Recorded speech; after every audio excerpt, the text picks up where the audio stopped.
I don't know about everybody else, but coming in from middle school to high school, I wasn't like, I got this game figured out life, right? I always, one of the things we're going to talk about later today with like lean is it's a process. And what we don't want to have is heroes. We want to have teams. We want to have systems and processes so that it propels anybody coming into the organization to success. When you look at the model structure process, right? Not these are the kids that you just get.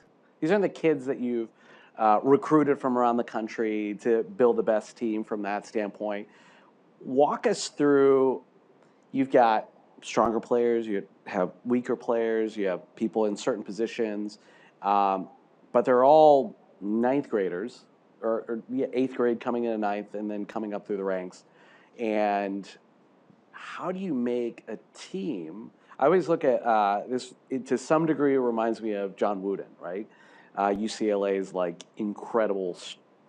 I don't know if anybody's ever beaten that streak in history or the number of wins of championships, but how do you get players who are kids just in the community that are coming into this school and able to get to that?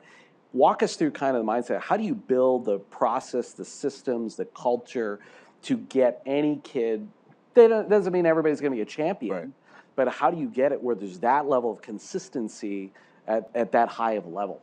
I think you've got to treat every kid, from 1 through 12 per se, in my situation, as if they're the star player on the team. And I mean that in the way of the way you treat them.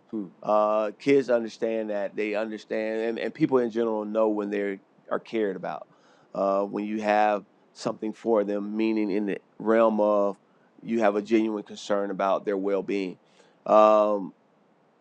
It's also one of those things, whereas I would say with some of the kids I've been able to coach, they look at playing a sport as a part of something that's bigger than themselves. And I think that's the key part. You're going to have your kids that are going to be the better players. You're going to have your kids that are not going to be.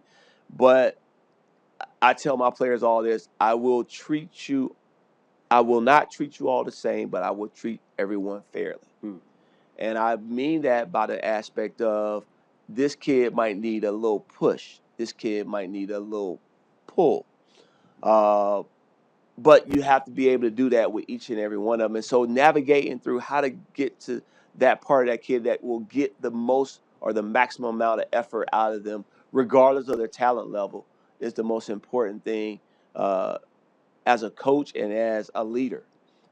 Because again, everybody's doing their part. When you're winning championships, it's not just with the first 5 guys. You've got to have the guys in practice to push those guys, and you got to have the people in place to be able to make them get better. And so that's what it is. I don't look at I believe in having goals and things of that nature, but I believe more so in having a system. I think you have a system, you got a better chance at being successful for a long time. And I'd rather have a great program than a great team any day.